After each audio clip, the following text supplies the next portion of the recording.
Hello friends, ഇന്നത്തെ എപ്പിസോഡിൽ ACP ഡോക്ടറോട് ചോദിച്ചു, വിഷ്ണുവിന്റെ ഇപ്പോഴത്തെ കണ്ടീഷൻ എന്താണ്? വിഷ്ണു ഇപ്പോഴും അപകടനില തരണം ചെയ്തിട്ടില്ല എന്നും, ഫുഡ് പോയിസൺ അല്ല, മറിച്ച് ഭക്ഷണത്തിൽ ആരോ മനഃപൂർവ്വം വിഷം കലർത്തി കൊടുത്തതാണ് അതിന് കാരണമെന്നും ഡോക്ടർ പറയുമ്പോൾ അത് കേട്ട ചന്ദ്രബോസ് പറഞ്ഞു, അത് പിന്നെ കളക്ടർ മേഡത്തിന്റെ അമ്മ ഭക്ഷണം കൊണ്ടുവന്ന് കൊടുത്തതാണ്. അതായത് പേഷ്യന്റിന്റെ ഭാര്യ, അവരാണല്ലോ കളക്ടർ ശാലിനി. അവരുടെ അമ്മയാണ് ഭക്ഷണവുമായി വന്നത്. ആ ഭക്ഷണം കൊടുത്തിട്ടാണ് ഇങ്ങനെ ഒരു അവസ്ഥയിലേക്ക് വിഷ്ണു എത്തിയതെന്ന് ചന്ദ്രബോസ് അറിയിച്ചതും ഡോക്ടർ പറഞ്ഞു, അങ്ങനെയാണെങ്കിൽ അവരുടെ വീട്ടിലുള്ള മറ്റുള്ളവർക്ക് എല്ലാവർക്കും ഇത് സംഭവിക്കണ്ടേ? ഫുഡ് പോയിസൺ ആണെങ്കിൽ ഒരാൾക്ക് മാത്രമായിട്ട് എങ്ങനെയാ സംഭവിക്കുക? മറ്റുള്ളവർക്ക് കൂടി അത് ഉണ്ടാവണ്ടേ എന്ന് ചോദിച്ചപ്പോ അത് ന്യായമായിട്ടുള്ള കാര്യമാണെന്ന് ചന്ദ്രബോസിന് മനസ്സിലായി. അതോടെ ചന്ദ്രബോസ് ആകെ പ്രശ്നത്തിലായി.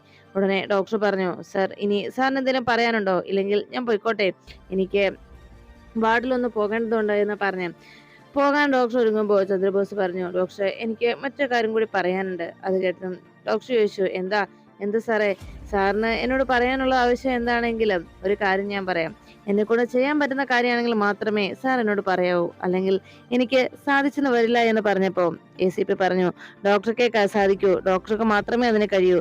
അതുകൊണ്ടാണ് ഡോക്ടറോട് ഞാൻ ആവശ്യപ്പെടുന്നത് എന്ന് ചന്ദ്രബോസ് അറിയിച്ചു. എന്താണ് സർ എന്ന് ഡോക്ടർ ചോദിച്ചതും ചന്ദ്രബോസ് പറഞ്ഞു, അതെ, ഇപ്പോ ഭക്ഷണത്തിൽ വിഷം കലർത്തി കൊടുത്തു എന്നുള്ളത് അത് ഫുഡ് പോയ്സൺ ആക്കി റിപ്പോർട്ട് ഒന്ന് എഴുതി തരണം. കാരണം വലിയ നൂലാമാലകളൊന്നും വരാതിരിക്കാൻ വേണ്ടിയാണ്. ഒരു വള്ളി കേസായി മാറും. അതുകൊണ്ട് കേസ് വേഗം തീർത്ത് കിട്ടാൻ വേണ്ടിയാണ് ഇങ്ങനെ ഒരു കാര്യം ചെയ്തു തരാൻ ആവശ്യപ്പെടുന്നത്. അതിന് വേണ്ട പ്രതിഫലം എന്തായാലും ഞാൻ തരാം എന്ന് ചന്ദ്രബോസ് അറിയിച്ചു. അത് കേട്ട ഡോക്ടർ പറഞ്ഞു, സാർ, പിന്നീട് ഇതെനിക്കൊരു കുഴപ്പമായി വന്നാലോ, പിന്നീട് എന്തെങ്കിലും പ്രശ്നം ഉണ്ടായാലോ എന്ന് ചോദിച്ചപ്പോൾ ചന്ദ്രബോസ് പറഞ്ഞു, ഇതിനെ ചൊല്ലി ഇനി എന്ത് പ്രശ്നം വന്നാലും അതെല്ലാം ഞാൻ നേരിട്ടോളാം, സാർ ധൈര്യമായിട്ടിരുന്നോളൂ, ഞാൻ നോക്കിക്കോളാം എന്ന് ചന്ദ്രബോസ് അറിയിച്ചു. അങ്ങനെയാണെങ്കിൽ ഓക്കെ സാർ എന്ന് ഡോക്ടർ ചന്ദ്രബോസിന് കൈ കൊടുക്കുന്നു. സന്തോഷത്തോടെ ചന്ദ്രബോസ് വിഷ്ണുവിന്റെ ICU അരികിലേക്ക് എത്തി. പിന്നീട് അവിടെ ബസ് സ്റ്റോപ്പിൽ നിൽക്കുന്ന ആളുകളെയൊക്കെ നോക്കി അങ്ങനെ വിഷമിച്ച് നിൽക്കുമ്പോഴാണ് ചന്ദ്രബോസ് ഇങ്ങനെ ഒരു കാര്യം അറിയിച്ചതുകൊണ്ട് എത്രയും വേഗം അതിന് ഒരു തീരുമാനവും ഉണ്ടാക്കുകയും അതോടൊപ്പം അതിന് വിശ്വാസയോഗ്യമായിട്ടുള്ള എന്തെങ്കിലും തെളിവ് സംഘടിപ്പിക്കണമെന്നും ചന്ദ്രബോസ് തീരുമാനിച്ചത്. പിന്നീട് കാണുന്നത് രാഘവൻ നായർ അരികിലേക്ക് എത്തി. പപ്പിമോൾ സങ്കടത്തോടെ പറഞ്ഞു, അച്ഛാ, ഇനി എന്നാ വിഷ്ണുവച്ചൻ വരുന്നത്? വിഷ്ണുവച്ചന്റെ കാര്യം ഞാൻ അറിഞ്ഞു. വിഷ്ണുവച്ചൻ പാവം, ഇപ്പോ വിഷ്ണുവച്ചൻ ഭക്ഷണം കഴിക്കാതെ കിടക്കായിരിക്കില്ലേ എന്നൊക്കെ പപ്പിമോള് ചോദിച്ചപ്പോ രാഘവൻ നായർ ചോദിച്ചു, അല്ല, മോളോട് ഇതൊക്കെ ആരാ പറഞ്ഞത്? അപ്പോഴാണ് പപ്പിമോൾ പറഞ്ഞത്, എന്നോട് ആരും പറഞ്ഞതല്ല, ഞാൻ അറിഞ്ഞതാണ് എന്ന്. എല്ലാം കേട്ടതിന് ശേഷം രാഘവൻ നായർ പറഞ്ഞു, ഇപ്പോ അതിന് വിഷ്ണുവച്ചന് കുഴപ്പമൊന്നുമില്ല, വിഷ്ണുവച്ചൻ ഇപ്പൊ ഓക്കെ ആയിട്ടുണ്ട് എന്ന് പറഞ്ഞു. ഇനി എന്താ അച്ഛാ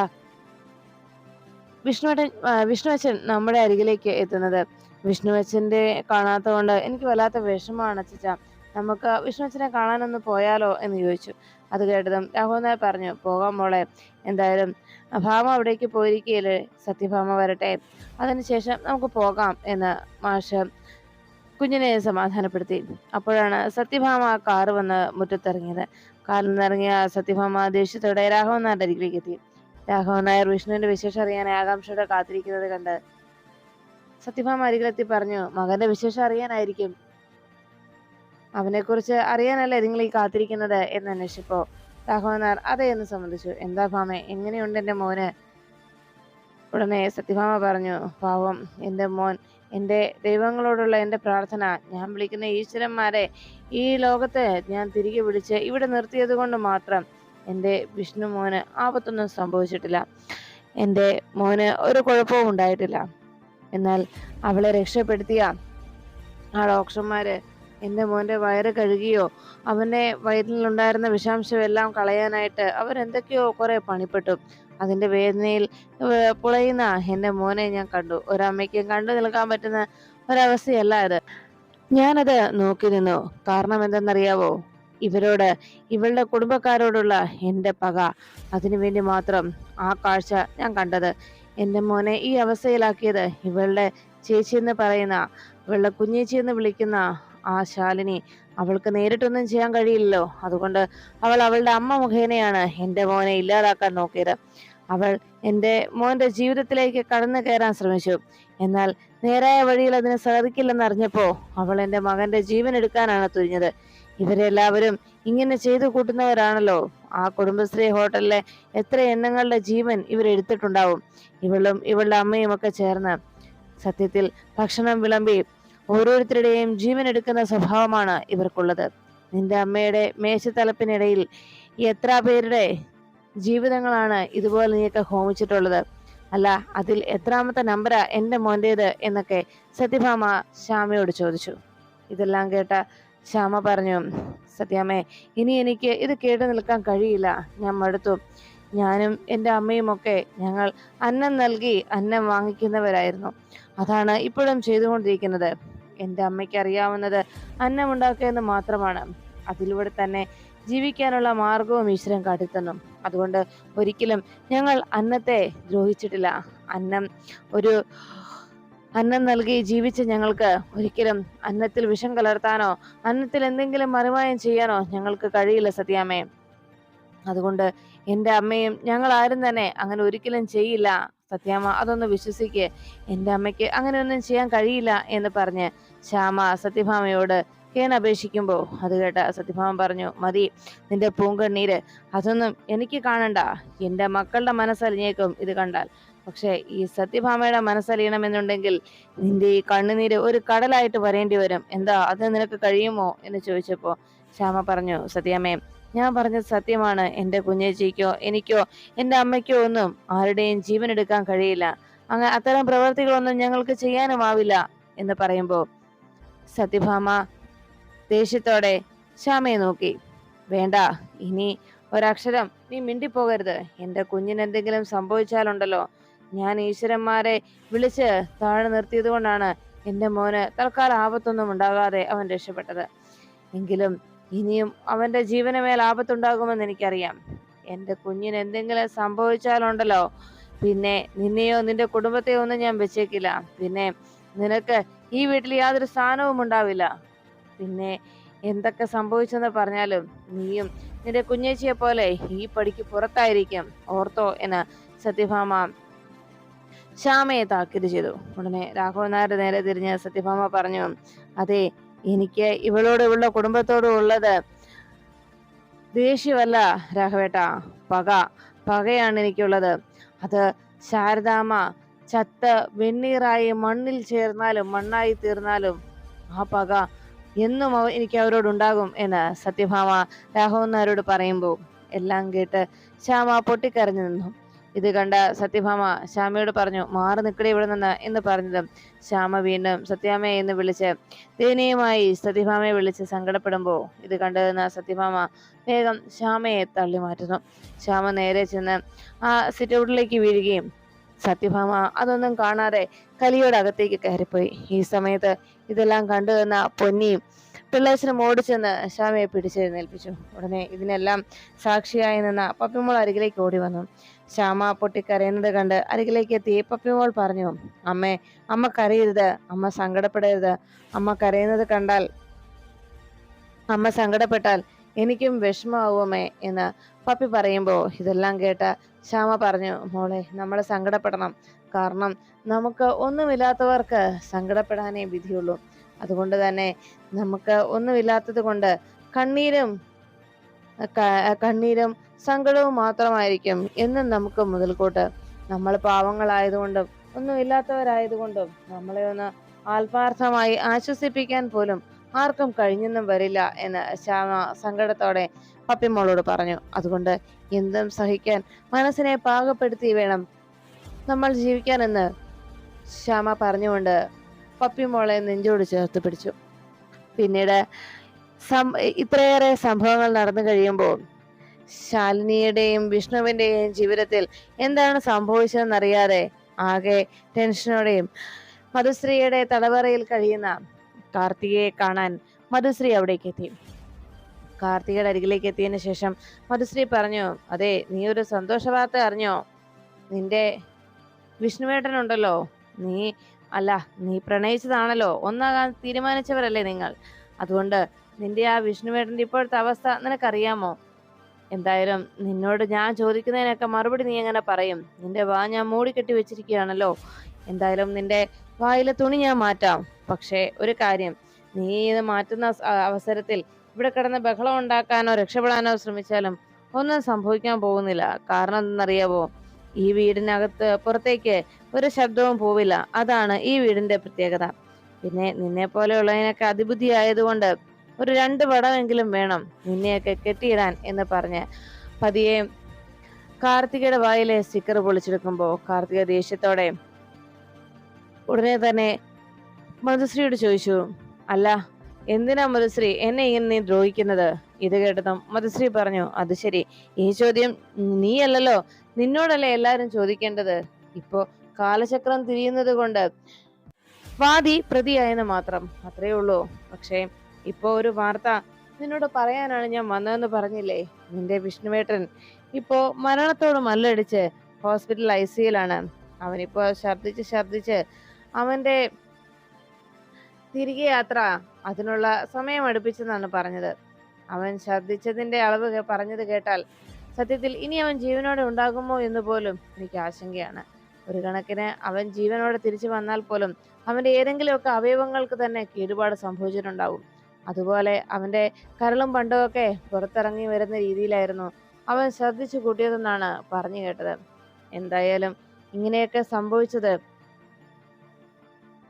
ഓരോന്നും ഓരോ തവണയും അവന്റെ ജീവിതത്തിലേക്ക് വന്നുകൊണ്ടിരിക്കുന്ന ഓരോ ആപത്തുകളും മനഃപൂർവ്വം നമ്മൾ ഉണ്ടാക്കി കൊടുക്കുന്നതാണ്. അവനിനി അങ്ങനെ ജീവിക്കണ്ട എന്ന് ഞങ്ങളാണ് തീരുമാനിച്ചത്. അതുകൊണ്ട് അവനുള്ള വിസ ഞങ്ങൾ റെഡിയാക്കി. പിന്നെ നിനക്കുള്ളത് അതും ഞങ്ങൾ കരുതി വെച്ചിട്ടുണ്ട്. പക്ഷേ എരിപിടിയുന്ന എല്ലാം ആകുമ്പോൾ അതിനൊരു ഫ്ലോ ഉണ്ടാവില്ലല്ലോ.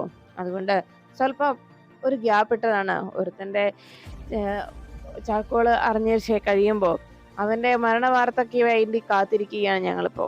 അതുകൊണ്ട് ആ മരണ വാർത്ത വന്നു കഴിഞ്ഞാൽ പിന്നെ എന്താ വേണ്ടത് എന്ന് ഞങ്ങൾക്കറിയാം. അടുത്ത ഊഴം നിന്റേതായിരിക്കും. പിന്നെ ഈ കശാപ്പ് ശാലയില് അറവുമാടുകളുടെ അവസ്ഥ കണ്ടിട്ടില്ലേ നീ? അറവുമാടിനെ കൊല്ലുന്നതിന് തൊട്ട് മുമ്പ് വരെ അവന്റെ വയറ് നിറച്ച് ഭക്ഷണം കൊടുത്തിരിക്കും. കാരണം അപ്പോ ആ മാട് ചിന്തിക്കും, എന്നെ നോക്കുന്ന എൻ്റെ ഓണർ എത്ര ദയാലുവാണ് എന്ന്. എന്നാൽ അല്പസമയത്തിനുള്ളിൽ അവനെ നമ്മൾ ശരിയാക്കി എടുക്കുമെന്നുള്ള കാര്യം അവൻ അറിയുന്നില്ലല്ലോ എന്ന് ചന്ദ്രബോസ് അറിയിച്ചു.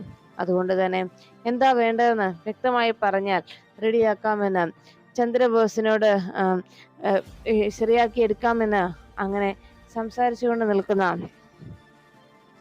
എല്ലാ പ്രശ്നങ്ങൾക്കും പരിഹാരം ഉടനെ തന്നെ ഉണ്ടാകുമെന്നുള്ള രീതിയിൽ എല്ലാം സംസാരിച്ച് മധുശ്രീ നിൽക്കുമ്പോൾ പെട്ടെന്നാണ് ശാലിനി കടപ്പുറത്ത് നിന്നെല്ലാം ആലോചിക്കുന്നതിനിടയിൽ രാഘവൻ നായരുടെ വീട്ടിലേക്ക് ഒരു ഫോൺ കോൾ എത്തി. ആര്യാണ് വിളിച്ചത് എന്ന് ആരോടും പറയാതെ അങ്ങനെ തന്നെ കുഞ്ഞിനെ കാണിച്ചു. അപ്പോഴാണ് തൻ്റെ ഏറ്റവും വലിയ സ്വപ്നം സഫലമാകാൻ പോകുന്നു എന്ന സന്തോഷമായിരുന്നു ആ നിമിഷം ശാലിനിയുടെയും മറ്റുമെല്ലാം മനസ്സിൽ. ഇനിയും എത്രയും വേഗം വിഷ്ണുവിന്റെ ജീവൻ എടുത്ത് അവനെ കാലപുരിക്ക് അയച്ചതിന് ശേഷം കാർത്തികയുടെ ജീവൻ എടുക്കണം, അതാണ് ഇനി വേണ്ടതെന്ന് ആ നിമിഷം മധുശ്രീ ചിന്തിക്കുകയും ചെയ്തു. പിന്നീടാണ് ഇത്രയൊക്കെ സംഭവിച്ച വിവരം കാർത്തിക അറിഞ്ഞതോടെ കാർത്തിക മധുശ്രീയോട് പറഞ്ഞു, മധുശ്രീ, നീ ചെയ്തത് വലിയ ചതിയായിപ്പോയി. ഇത് ഒരിക്കലും അംഗീകരിക്കാൻ കഴിയുന്ന കാര്യമല്ല. നീ ചെയ്തത് ഒട്ടും ശരിയായ പ്രവൃത്തിയുമല്ല എന്ന് മധുശ്രീയോട് കാർത്തിക അറിയിച്ചു. ഇത് കേട്ടതും കാർത്തികയോട് മധുശ്രീ ചോദിച്ചു, അത് ശരി, അപ്പൊ നീ ചെയ്തൊക്കെ നല്ല പ്രവൃത്തിയാണല്ലോ അല്ലേ എന്ന് അന്വേഷിച്ചപ്പോ കാർത്തിക പറഞ്ഞു, അല്ല, ഞാനും തെറ്റായ പ്രവൃത്തികൾ ചെയ്തു. അതിന്റെ ഫലമാണ് ഞാൻ ഇപ്പോൾ അനുഭവിച്ചുകൊണ്ടിരിക്കുന്നത്. ഞാൻ അത്രേ ചെയ്തുള്ളൂ. അതിന് കാരണക്കാരി നീ കൂടി ആയിരുന്നല്ലോ. എന്നിട്ട് എനിക്ക് കിട്ടിയ അനുഭവം ഇതാണ്. അങ്ങനെയുള്ളപ്പോ അതിനേക്കാളേറെ വേദന ജനിപ്പിക്കുന്ന ക്രൂരകൃത്യങ്ങൾ ചെയ്ത നിനക്ക് കിട്ടാൻ പോകുന്നത് എന്താണ്? അത് നീ ചിന്തിക്കുന്നില്ലല്ലോ മധുശ്രീ. എന്തായാലും ഒരു കാര്യം ഞാൻ പറയാം. നിന്റെ മനസ്സ് അത്രയ്ക്ക് വേദനിച്ചത് കൊണ്ടാണ് ഞാൻ നിന്നോട് ഇങ്ങനെ പറയുന്നത്. ഒരു കാലത്തും നിനക്ക് സ്വസ്ഥതയും സമാധാനവും ഉണ്ടാകാൻ പോകുന്നില്ല മധുശ്രീ, ഇത്രത്തോളമൊക്കെ നീ ചെയ്യുന്നുണ്ട്. അതുകൊണ്ട് തന്നെ നീ വെള്ളം ഇറങ്ങി മരിക്കില്ല, അത് തീർച്ചയാണ് എന്ന് പറഞ്ഞു. ഇത് കേട്ട് മധുശ്രീ ദേഷ്യത്തോടെ കാർത്തികയെ നോക്കുമ്പോൾ കാർത്തിക പറഞ്ഞു, ഞാൻ ഒരിക്കലും ഇങ്ങനെ ആരെയും ശപിച്ചിട്ടുള്ളതല്ല, അങ്ങനെ ശപിക്കാനും എനിക്കാവില്ല. പക്ഷെ ഇന്ന് എല്ലാ വാർത്തകൾ കേട്ടപ്പോഴും വിഷ്ണുവിന്റെ അവസ്ഥ കണ്ടപ്പോഴും എനിക്ക് അങ്ങനെ ചെയ്യാനാണ് തോന്നിയത് എന്ന് കാർത്തിക അറിയിച്ചു. അങ്ങനെ കാർത്തിക പറയുന്നതെല്ലാം തന്നെ പുറത്തുനിന്ന് കൃത്യമായി കേൾക്കുകയായിരുന്നു പരമേശ്വരൻ ഇതെല്ലാം കൃത്യമായി തന്നെ പുറത്തു നിന്നുകൊണ്ട് ഇതെല്ലാം കേട്ട് നിൽക്കുകയാണ്. ഓരോ തീരുമാനങ്ങളും എടുത്തത് ശരിയായിരുന്നു എന്നുള്ള രീതിയിൽ വിഷ്ണുവിനെ ശാലിനിയെ സമാധാനപ്പെടുത്തി സംസാരിക്കുമ്പോൾ വിഷ്ണു അതെല്ലാം കേട്ട് അതിശയപ്പെട്ടതും, എന്നാൽ ഇനി 3-4 ദിവസത്തേക്ക് താൻ വരില്ല എന്ന് പറഞ്ഞ് മകൾ പോയതിനെ കുറിച്ചെല്ലാം വിഷമത്തോടെ ചിന്തിച്ചു. പിന്നീട് കാണുന്നത് വിഷ്ണുവിനെ ലോക്കപ്പിലേക്ക് തിരിച്ചു കൊണ്ടുവന്നു. ലോക്കപ്പിൽ കയറ്റിയ വിഷ്ണുവിന് ലോക്കപ്പ് കൂട്ടിയതിനു ശേഷം അവിടെ നിന്ന് ACP ചന്ദ്രബോസ് ചിരിച്ചുകൊണ്ട് ചോദിച്ചു.